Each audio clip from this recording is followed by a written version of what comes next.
Hi, I'm Thalassa. Just minutes before what was supposed to be the end of my marriage, I stepped out of a limousine and watched my husband panic, and his mistress vanish like smoke. They'd rewritten our story while I was still living in it. She wore my ring, spoke my words at events I founded. The family called her Mrs. Eames before I'd even signed the papers. But the worst part, it wasn't the betrayal itself. It was realizing I'd stayed long enough to be erased. On paper, in photos, in people's memories. They made me invisible. But I kept receipts. You ever wonder what it looks like when the woman they underestimated walks into court without a word and changes the whole game? I was halfway through my morning coffee when the call came. The secretary's voice chirped too brightly through the speaker.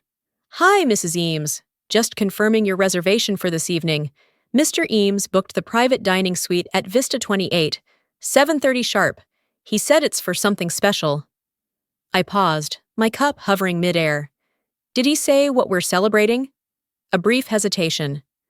"No, ma'am, just that it was important." I mumbled a polite thank you and hung up. My hands were still. The house was quiet.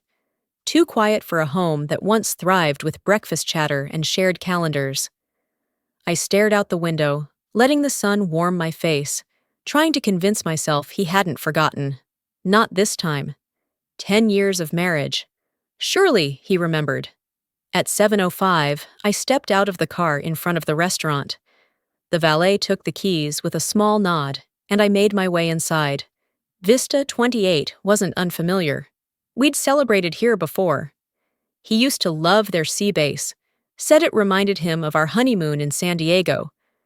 I wore the navy sheath dress he used to call midnight elegance. It hugged me the same way it did 5 years ago.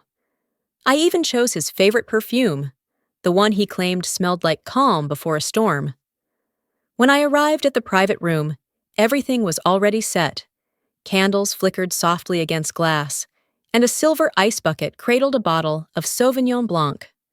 No sign of Luther yet. A server offered me water, which I accepted with a smile I didn't feel. He arrived 15 minutes late, breezing in like nothing was off. "Traffic," he muttered, dropping a kiss on my cheek that barely grazed skin. He handed me a bouquet of lilies, my least favorite, and pulled out a chair with one hand while checking his phone with the other. We were halfway through the appetizer when the waiter brought out a surprise cake, unprompted. I blinked. He blinked. Then we both stared at the glossy pink icing script. "Happy birthday, Valora." My stomach clenched. The room didn't spin, but something inside me did. The waiter looked confused. "Oh, did I get the wrong table?" Luther laughed too loudly. No, it's fine. I told them to put a V. Must have assumed, you know." He didn't finish. I smiled politely, pretending I didn't know who Valora was. Pretending she wasn't the woman he hired 2 years ago as his PR lead. Pretending she didn't recently start showing up in staff retreats and family brunches. Pretending I didn't see her name pop up more than mine in his inbox. I took a small bite of the cake. Too sweet. When we got home that night, he fell asleep before I finished removing my makeup. I sat in front of the mirror longer than necessary, staring at my reflection like it was a stranger at a party I didn't remember being invited to. The next morning, my phone buzzed as I poured coffee. A new email, subject line, "Private Gala, Mrs. Valora Eames, Guest of Honor." I stared at it for a moment, not breathing. It had been mistakenly CC'd to me. The attached PDF showed the event brochure for an upcoming leadership gala. The promotional slogan read, "Love and Leadership, Building Legacies Together." Under it, a photo of Luther and Valora at some charity event I hadn't attended. A quote below the image, "She's the quiet force behind his vision." Quiet, I repeated in my head. They were promoting her as the future Mrs. Eames. Not privately, not discreetly, but publicly, boldly, brazenly. I clicked download, saved the flyer in a folder I had started the night I first suspected the lipstick on his collar wasn't mine. I didn't confront him. Not that day, not even the next. I smiled when he kissed my temple on his way out. I nodded when he asked if I needed anything from the grocery store. I even thanked him when he brought home sushi for dinner. But every move he made, I watched. Every word he chose, I remembered. Every document he left open, I copied. Sometimes betrayal doesn't walk in loud. It tiptoes in, wearing your perfume. I sat with the mug warming my hands, rereading the email that hadn't meant to find me. The subject line still burned at the top of the screen. Private Gala, Mrs. Valora Eames, Guest of Honor. I knew better than to believe it was a mistake. I'd learned over time that betrayal rarely stumbles. It calculates. The invitation sat open on my screen as I moved to the kitchen island. I didn't need to zoom in again, but I did anyway. Valora's name was elegantly printed across the PDF, right next to a photo of her and Luther at some charity event I'd never been invited to. Below them, the slogan read, "Love in Leadership, Building Legacy Together." Legacy. My spine straightened. I closed the email but didn't delete it. I moved it into a folder titled simply, Valora. That folder already had screenshots, copies of text messages Luther once forgot to delete, and now this. I wasn't building a case, yet. But I was building clarity. Later that afternoon, Luther had a video call scheduled in his office. He wasn't there yet. The screen was still open, his browser window minimized. I wasn't snooping. I didn't have to. A ping came through as I was setting down the mail on his desk. A document popped up in the corner. Interview outline, life and legacy. The subject line caught my eye because I recognized the sender, his assistant, Gail. I clicked it. The document opened automatically. Right there, bold and highlighted, it read, Valora. He's the visionary, I'm the voice. We build together. Just below that, a quote from Luther. I've never had a partner this aligned. Partner. That word didn't sting, it sliced. I'd been there through lawsuits, rebrands, family deaths, career collapses and comebacks. I was the one reading financial contracts when he couldn't sleep, fielding investor calls while he sulked about publicity stress.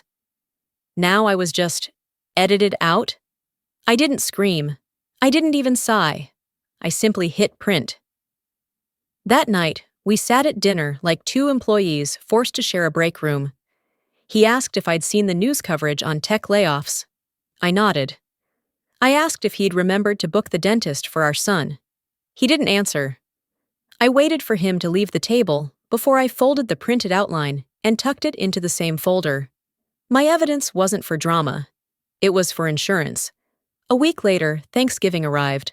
Normally, I would have been in the kitchen at his parents' house, helping his sister arrange cranberry tarts and laughing with his mother about Luther's inability to carve a turkey properly.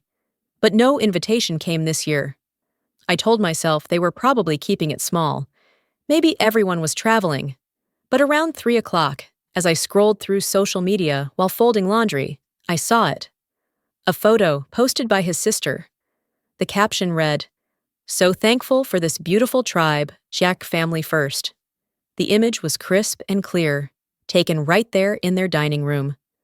Luther stood in the center, arms loosely around his mother and father.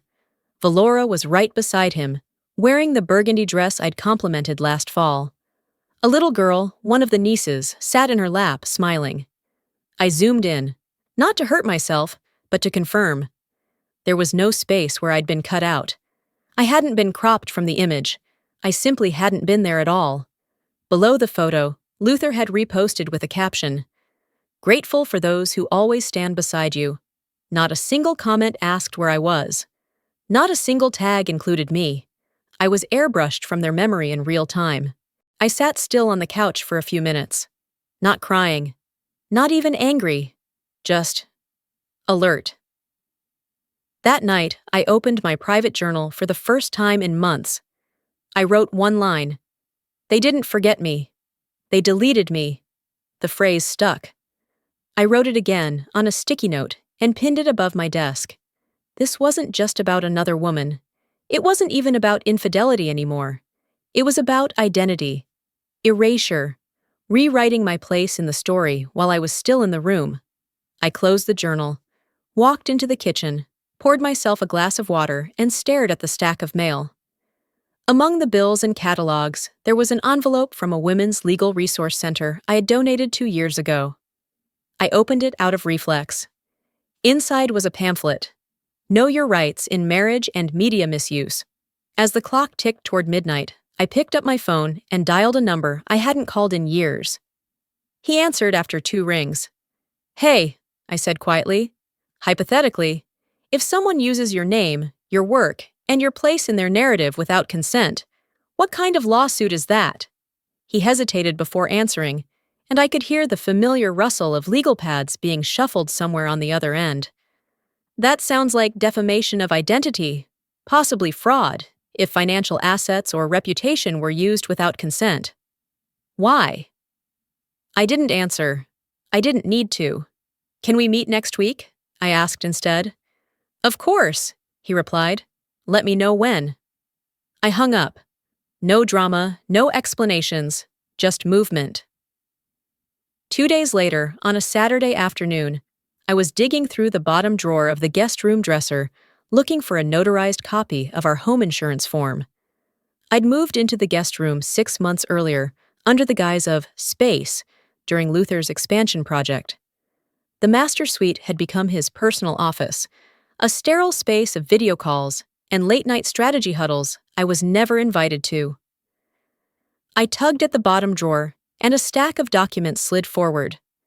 A slim, gold-trimmed envelope slipped out from behind the papers and fell to the floor at my feet.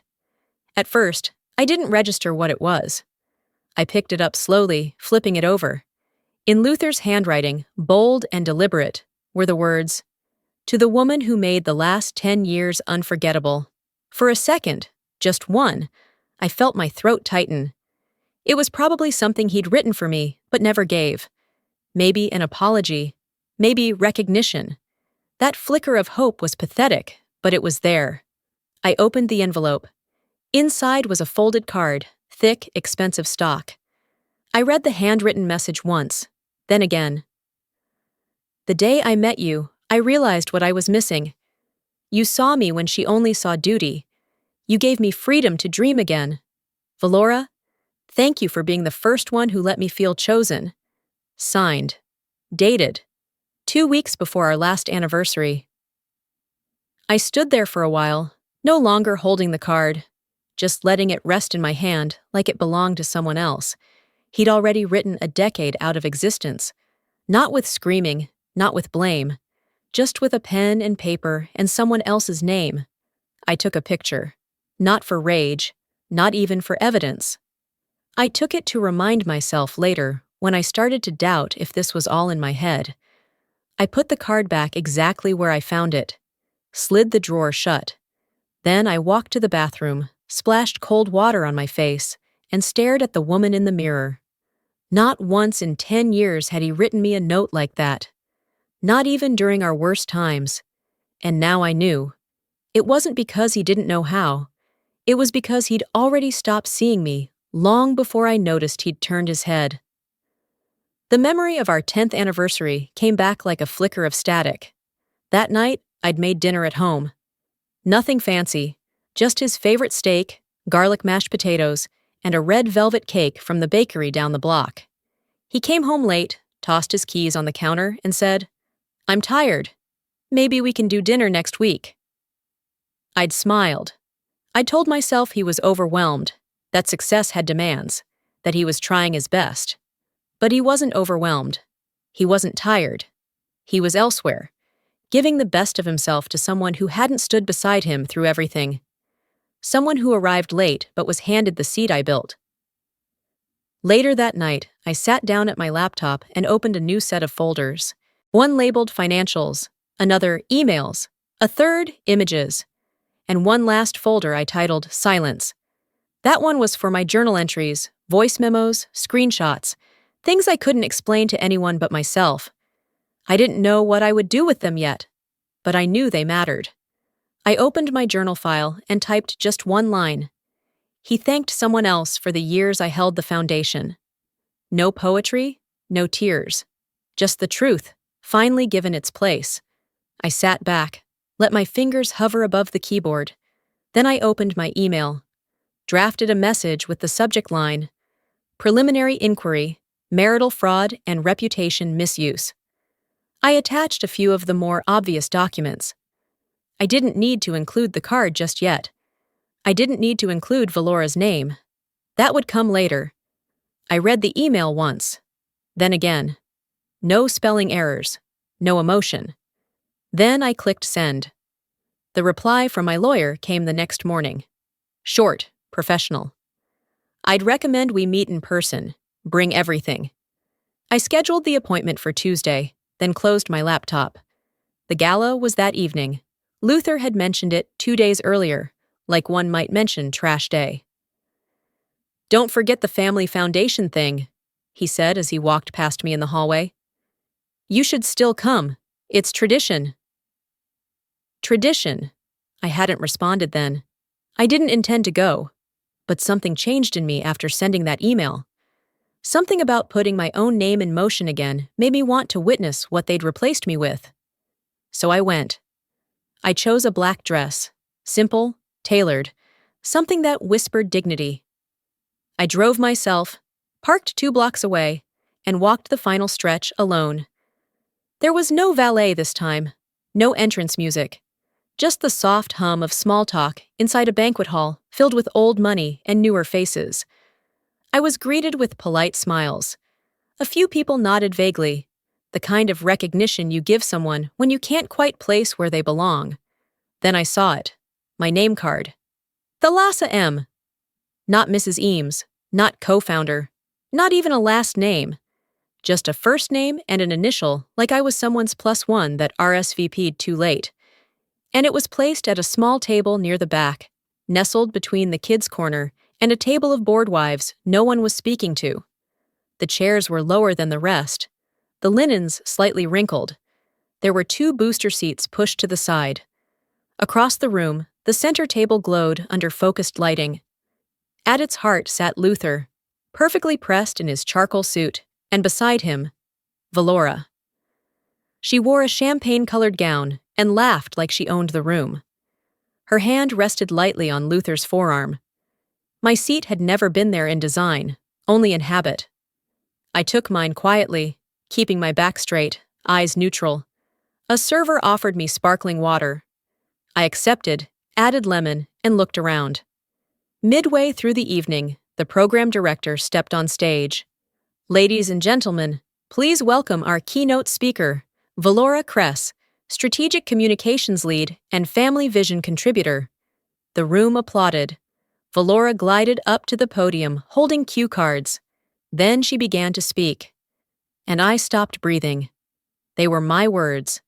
The opening cadence, the phrasing, even the closing line I'd spent an entire weekend revising last year. A family is not just those at the table, she said, her voice smooth, rehearsed. It's who holds the table steady. I blinked once, hard. That speech had been on my private drive. I'd written it in response to the Foundation's request for something elevated but intimate. At the time, Luther had said he was too busy to help, so I'd worked on it alone. Now it echoed back at me, from her mouth. The audience clapped, cameras flashed, someone whispered behind me, "She's really something, huh?" I didn't turn around. I picked up my phone, opened notes, and typed one line. The next time I'm not invited, I'll be the one hosting. I didn't wait for dessert. I stood, thanked the server with a tip, and left through the side door. The air outside hit different. Not cold, not freeing, just real. As I walked to the car, my phone buzzed. A message from Luther. "Let's not make tonight about drama. It's just optics." I stared at the screen, not surprised. I typed back slowly. "Then you should know. Optics work both ways." I set the phone down on the passenger seat and drove the rest of the way home without music. My fingers tapped the steering wheel in a rhythm I didn't recognize. A silent beat of something rising, something sharp. It wasn't rage, not yet, but the weight was shifting and I could feel it pressing up from under my ribs. Sunday afternoon, I found myself tucked into the corner booth at Café Laurel. I'd brought a book, pretended to read, What I needed, really, was space away from my own walls. The kitchen still smelled like him. The hallway still held the echo of his shoes. I was halfway through my cappuccino when my thumb swiped too far on Instagram and landed on her story, Valora. Her name in delicate cursive at the top of the screen, circling around an image of a lace-covered bodice clutched by two pale hands. She stood in front of a full-length mirror at a bridal boutique in North Austin. The caption read, "Found the one. Next, Mrs. Eames." I didn't blink. In the reflection behind her, I saw Luther, holding his phone, smiling. I took a screenshot, then another. Not to save them, but to freeze them. Proof for my own sanity that this wasn't paranoia. This was planning. Public planning. Scrolling down, I caught the comments. "About time. You two were always the real couple." Meant to be? I knew it from day one. They were already writing me out, not just him, all of them. I didn't leave the cafe immediately. I stayed, finished my drink, and ordered a second.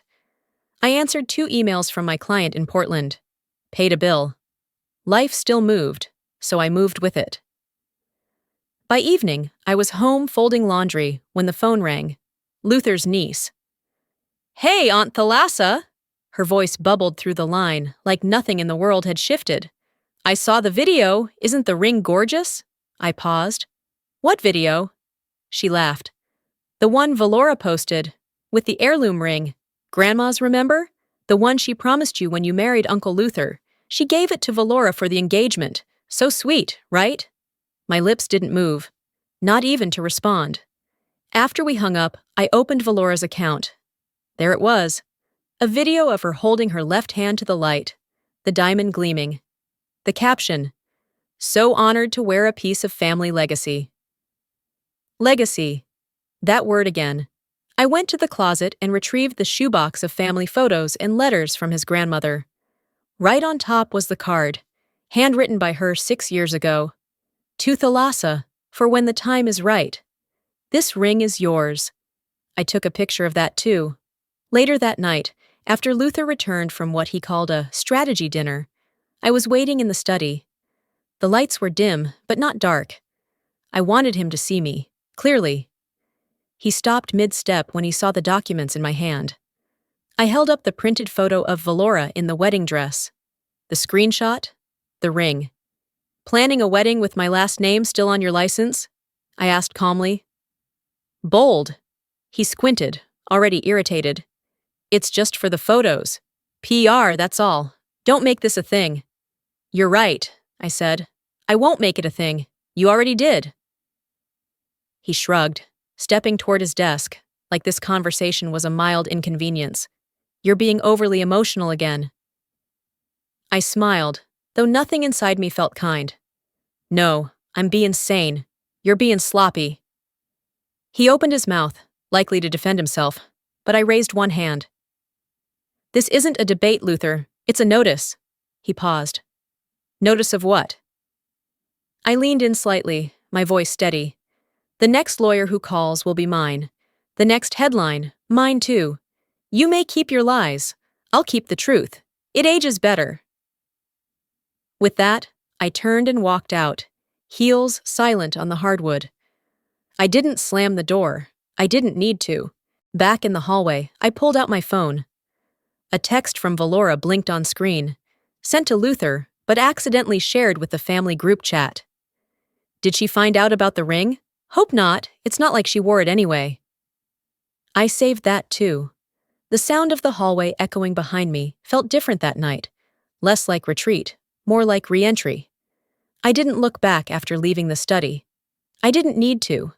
Let him sit with the silence for once. The next morning, I pulled into Jordan's office lot 15 minutes early. He greeted me with his usual calm, firm handshake and led me to a private room where the blinds were already drawn. "I reviewed the files you sent," he began, sliding a folder toward me. "But I found something else while doing a deeper sweep." He clicked through a series of documents on his laptop, then stopped at one file. "Did you authorize this joint business line of credit?" he asked, his tone edged with caution. 350,000. Backdated signature. Co-signed. My stomach didn't flip. It hardened. No, I said. I've never even seen that form. He nodded once, pulled up the PDF, and zoomed in. This signature, it's not yours, but it's your name. There it was. My name, scribbled in a style just believable enough to pass a casual glance. And right beside it, the corporate logo for a media project Valora had launched 3 months earlier, complete with Luther's name on the banner. So, I whispered, he used my identity to fund her spotlight. Jordan leaned back. This isn't just marital misconduct, this is legal fraud. I asked what it would take to do more than just separate. He smiled, not with pity, but with clarity. If you want to void the whole marriage under grounds of fraudulent misrepresentation, we build from here. On my way home, I tried to replay the signature moment, to feel anger, betrayal. But what I felt more than anything was resolve. I'd been edited out of photos, dinners, bios, and now finances. That evening, I returned home to check the mail. On top of the pile was a pink flyer from my son's school. I flipped it over absently until I saw the header. Reminder, emergency contacts must be current. I frowned. I called the school to confirm. We tried contacting Mrs. Valora Eames, the receptionist told me cheerily, but her voicemail was full. Excuse me? I asked, my voice flat. The file lists her as primary guardian. Oh, I'm sorry. Was that not right? I assumed you two were sisters. I clenched the phone tighter. She's not family. I'm his mother. There was silence on the other end. I'll be down shortly, I added, already grabbing my keys. At the school office, I requested to see the contact forms. There it was.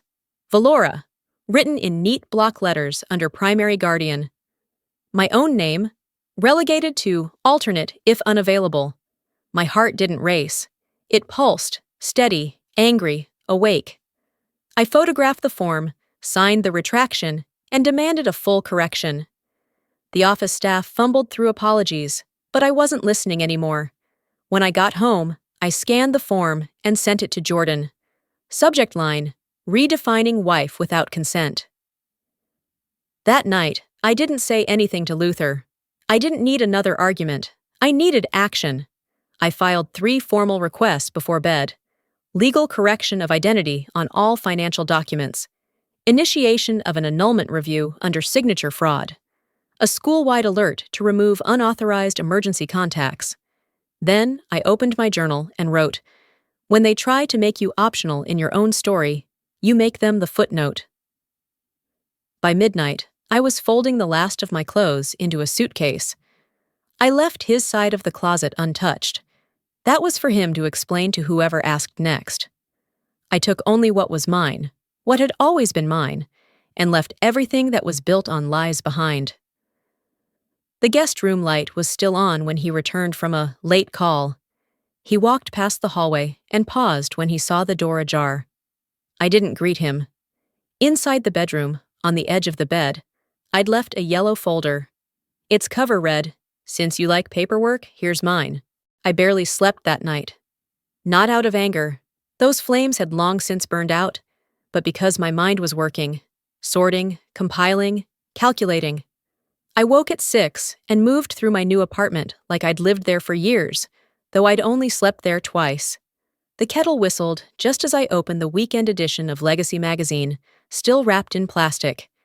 It had been mailed to my old address and forwarded, a courtesy that somehow felt insulting. I peeled it open without much thought, then stopped on page 12. There they were, Luther and Valora, front and center. His arm draped casually behind her, as if they'd built this life together. The headline read, Luther Eames and longtime partner Valora Kress, redefining legacy together. Beneath it, in gold font, the future Mrs. Eames, radiant in leadership and loyalty. My eyes didn't even blink, but my hands moved on their own. I grabbed a red pen, circled the phrase, future Mrs., and took a photo. I sent it to Jordan with the subject line, defamation by omission? No reply yet. I didn't need one. We were past warnings now.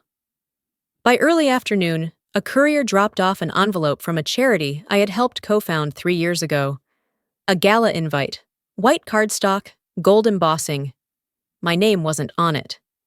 The addressed recipient, Mrs. Valora Eames. I flipped the envelope over. Inside, she was listed as the spouse of honor, tied to the founder, Luther. I stared at it for a solid minute before exhaling through my nose, slow and steady. Not surprised. Not anymore. After a quick change into jeans and a sweater, I logged into the back end of the event system, the very one I'd helped design before Luther told me to step back from the noise. My login still worked. Within minutes, I had timestamps, edit trails, and a full export of name assignments. And there it was, in plain text. Valora had logged in, adjusted the guest list, and manually changed founder's spouse to her own name. She even added a note to the team chat. Just standardizing branding. We don't want confusion. Oh, I agreed. There shouldn't be confusion. But confusion wasn't the problem. Intent was. That evening, I met Jordan at a quiet bar on South Lamar. He was already seated at a high top, a folder open beside his drink. I slid the magazine, the envelope, and the printout across the table. They're not just rewriting history, I said. They're submitting it for awards. He flipped through the papers and nodded slowly. They're doing your erasure so boldly, they left fingerprints. I sipped my whiskey neat. Then we print them. He looked at me for a long second. Not with pity or concern, with admiration. I could see it. The silent acknowledgement that I hadn't just survived. I documented. We reviewed next steps, legal filings, public statements, timelines. As the check came, he asked, "Are you ready for this to get ugly?" I folded the receipt and slipped it into my purse. Jordan, it's already been ugly. Now it's going to be public. When I got home, the apartment was still. My suitcase sat unopened by the door from the night before. I passed it and walked straight to my desk, pulled out a clean notebook. On the first page, I wrote her name in capital letters, Valora Kress. Below it, I wrote, "You stole my name. Now watch me take it back, in court." I capped the pen, closed the notebook, and leaned back in my chair. The apartment hummed with a kind of peace that came not from calm, but from certainty. The kind you only feel when there's nothing left to fear, not because the threat is gone, but because you've decided not to bow to it anymore. Jordan called mid-morning. His voice was even, clipped. "We got it." I didn't ask what. He went on, "Your signature was forged, more than once, on financial documents, brand contracts, real estate paperwork, and Valora's name shows up connected to every project funded through your joint account." I closed my eyes for a moment, steadying myself. So they didn't just rewrite my place. They used me to pay for it. He confirmed it with a tight breath. "Thalassa, we're not filing for divorce. We're going after an annulment, based on fraud, forgery, and financial exploitation." I didn't pause. "Let's not just end this. Let's erase it." The next few days were a blur of filing paperwork, reviewing statements, signing affidavits. I didn't wear black. I didn't wear anything dramatic. I wore beige, clean lines, structured shoulders. My presence would be the loudest part of the day. Friday morning arrived too fast. Outside the Travis County Courthouse, the steps were swarmed with media crews. They were expecting a high-profile divorce hearing, a headline. They'd been fed a story, no doubt by Luther's camp, about a dignified split between professionals. I arrived differently. The limousine pulled up slowly to the curb. The driver stepped out, opened the door, and I stepped onto the sidewalk like I'd done it all my life. No words, no smile. I walked toward the courthouse entrance with my head high, the faint click of my heels keeping rhythm. People turned. Photographers raised their cameras. The sound of shutters followed behind me. Luther stood by the doors in a gray suit, flanked by Valora. She wore sunglasses too big for her face, her mouth slightly parted when she saw me exit the car. "Why is she here like that?" I heard her whisper sharply to him. He didn't answer. His jaw clenched instead. Inside, the courtroom was colder than I remembered. Not the temperature, just the energy. Jordan was already at our table, calm as ever. He nodded toward me. "You ready?" I nodded once, sat beside him. The judge entered. Formalities began. Then Jordan stood. "Your Honor, we're requesting a motion to change the nature of this hearing. We are no longer pursuing a divorce. We are filing for annulment on the grounds of identity fraud, forgery, and misappropriation of marital assets." The courtroom stilled. You could have heard a pen drop. The judge blinked. "Annulment," he repeated. Jordan handed over the folders, labeled, tabbed, documented. "Everything is in here: signatures, timestamps, co-signed contracts using Mrs. Murray's name without her knowledge, and a detailed record of where that money went." The judge flipped through a few pages. His expression darkened. Luther's attorney scrambled, whispering furiously. "We request a recess," he snapped. Valora gripped her handbag, her knuckles turning white. The judge raised his hand. "We will recess for 45 minutes to review this evidence." As everyone stood, I remained seated. The bailiff looked at me. "Ma'am?" "I'm staying," I said, voice steady. Luther glanced at me as he walked by. He looked smaller now. Or maybe I'd just stopped shrinking myself to make him seem tall. Valora leaned toward him, her voice a hiss just loud enough to reach me. "What else didn't you tell me?" He didn't answer. I didn't look at them again. The judge returned after recess with a face that had read too much and liked none of it. I didn't need a ruling, not yet. I'd already seen what I needed. Luther's jaw clenched, Valora's face drained of its staged composure. The courtroom had gone still, the energy not so much tense as surrendered. The next morning, the first headline hit digital newsstands before I even finished my toast. "Wife seeks annulment over alleged signature forgery. Media mogul under scrutiny." It spread faster than I anticipated.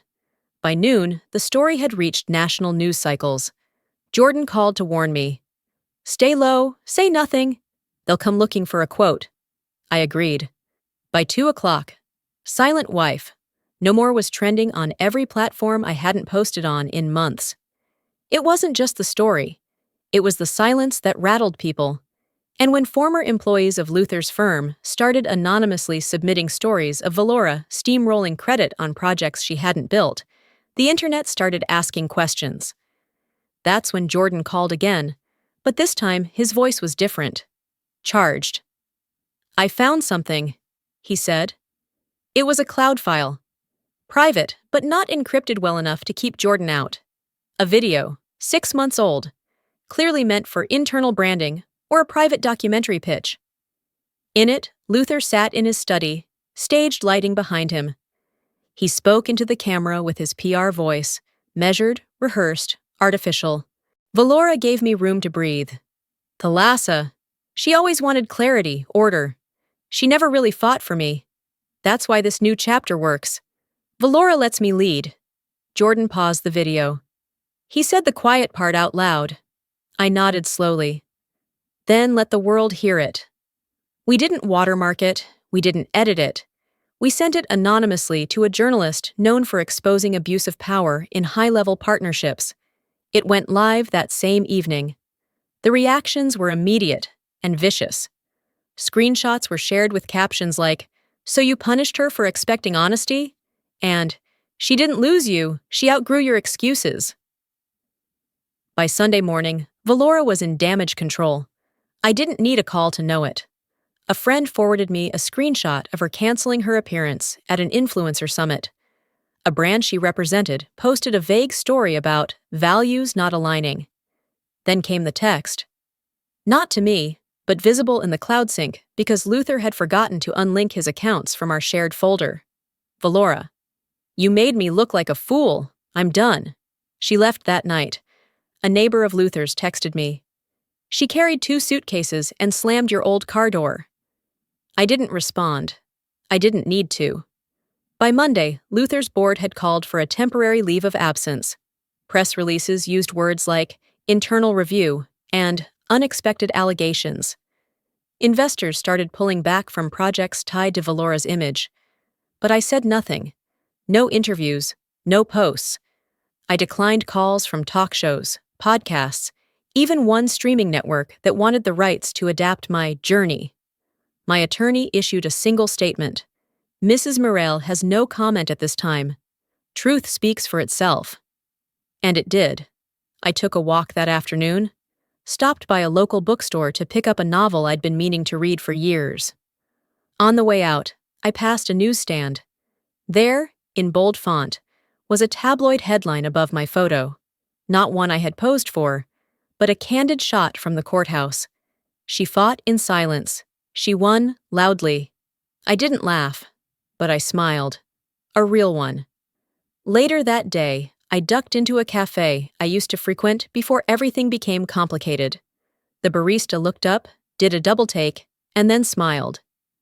Well, look who's back. I returned the smile and slipped my hands into my coat pockets. Didn't expect to see you back here, he added gently. I looked around the room, breathing in the scent of old coffee and quiet resilience. I didn't expect to return on my own terms either. The cafe's door clicked shut behind me, muffling the chatter and espresso steam. I stood outside for a moment, letting the late autumn air wrap around me. It wasn't cold, but it carried the weight of closure, like something had shifted from waiting to done. The next morning, I decided to visit the spa I helped fund 3 years ago. It wasn't a planned visit, more like instinct. I needed to see something for myself.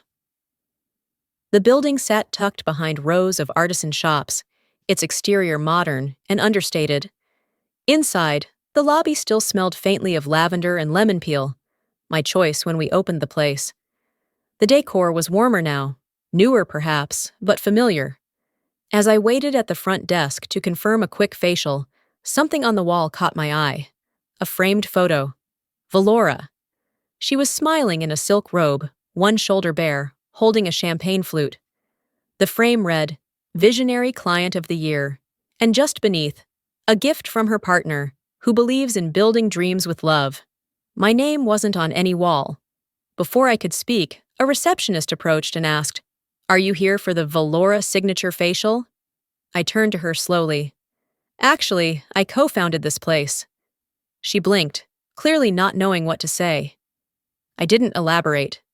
I opened the ownership folder on my phone, snapped a picture of the wall, and sent it to Jordan with one line.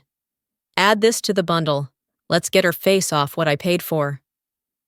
Later that week, Jordan called. Luther's attorney reached out. They want to settle, quietly. No admissions, no court. Just a financial agreement. I sat at the kitchen table, staring out the window. How much? He told me. It was more than I had imagined. Enough to walk away and never work again.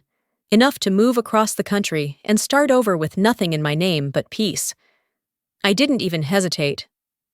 No. Jordan paused. Thalassa. I'm not selling my silence. He bought her spotlight with my money. He doesn't get to buy my dignity, too. He exhaled. What do you want on paper? I thought for a moment.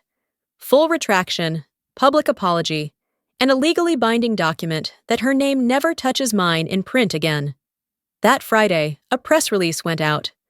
Due to internal misconduct, all marketing materials involving Mrs. Valora Kress have been pulled. We regret misrepresenting our partnerships. Luther canceled all public appearances and was placed on indefinite sabbatical. Valora's social media accounts went dark. Her PR agency removed her profile the same day. I didn't gloat. I didn't toast it or frame the article. I journaled. I didn't need revenge. I needed silence, my own, not theirs. Days later, the final court hearing arrived. I wore a cream suit with no jewelry, no entourage, no cameras, just me. At the courthouse door, the clerk handed me a form and said, The judge has finalized everything. You're no longer legally connected to Mr. Eames. I signed the form and handed it back with steady hands.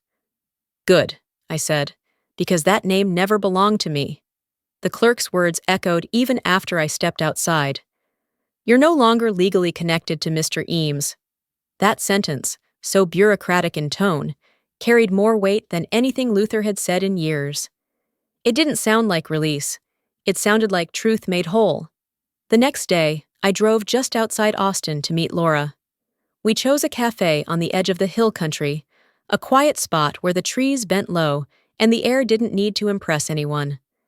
She was already seated when I arrived, stirring a cup of chai like it was something fragile. When I sat down, she didn't start with small talk. She just looked at me and said, "I should have said something. I should have come forward earlier." I didn't offer comfort. I didn't need to. You don't owe me an apology, Laura. You owe yourself honesty. That's harder. She nodded, lips tight, and then reached into her bag. From it, she pulled a small USB stick and placed it on the table between us. "This came to me almost a year ago," she said quietly. "One of Luther's old interns sent it. Didn't know what to do with it. I didn't either. Not then."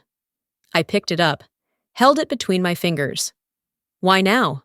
"Because you didn't just fight back," she said. "You survived with dignity, and I want to be on the right side of something for once." Later, at home, I opened the files. Financial documents, internal company memos, email threads where Valora directly instructed interns to rebrand everything, to phase out my name, my image, my contributions. A digital purge. And there was one thread from Luther himself, addressed to his PR team. "Going forward, do not include thalassa in any external materials. No need to create confusion or give journalists a trail." He hadn't just erased me. He'd told others to help him do it. I stared at the screen for a long time, my hands still. I didn't cry. I didn't curse. I just whispered. They made me vanish on paper before they even asked me to leave. That was the moment I knew I'd never go back. Not emotionally, not in memory, not in defense of who I used to be with him. I called Laura to thank her. We met again a few days later to clean out my storage unit. We found wedding gifts still boxed, business plans with our names side by side, photos with fake smiles. I donated what was useful, burned what wasn't. I painted my apartment walls, added new curtains, planted lavender in the window box. That smell had always belonged to me, not the spa, not the PR scent Valora hijacked. Me. On our way out of the cafe that afternoon, Laura asked quietly, "You ever think about forgiveness?" I turned my head, looked at her full on. "Forgiveness is overrated," I said. "Understanding is more powerful. I understand now. That's enough." That evening, the sun dipped low and warm against the horizon. I was pouring a glass of water when my phone buzzed. A message, from someone I hadn't heard from in years. A mentor from when I first started in strategy consulting. "I followed your story. Quiet strength like yours changes systems. Want to build something new?" I smiled. Not big, but deep. Maybe this isn't the end of a chapter. Maybe it's the start of my authorship. I didn't answer Jordan's message right away. I read it 3 times, sat with it, let the weight of his words settle somewhere quiet inside me. Quiet strength like yours changes systems. Want to build something new? The answer was yes. But I didn't need to rush to it. For once, life wasn't nudging me from behind. It was opening a door and waiting. By dawn, I was standing in my apartment, surrounded by boxes that no longer looked like baggage. I had packed only what carried peace. No old letters, no broken frames. 2 suitcases, 1 journal, and a mug that said "Still Rising" in gold script. I took a final walk around the place. Touched the doorknobs, the counters, the curtain rods. Not with nostalgia, but with respect. These walls had held my unraveling and my restoration. They had seen me disappear and watched me come back louder in my silence than ever in my shouting. Before heading out, I drove by Luther's office.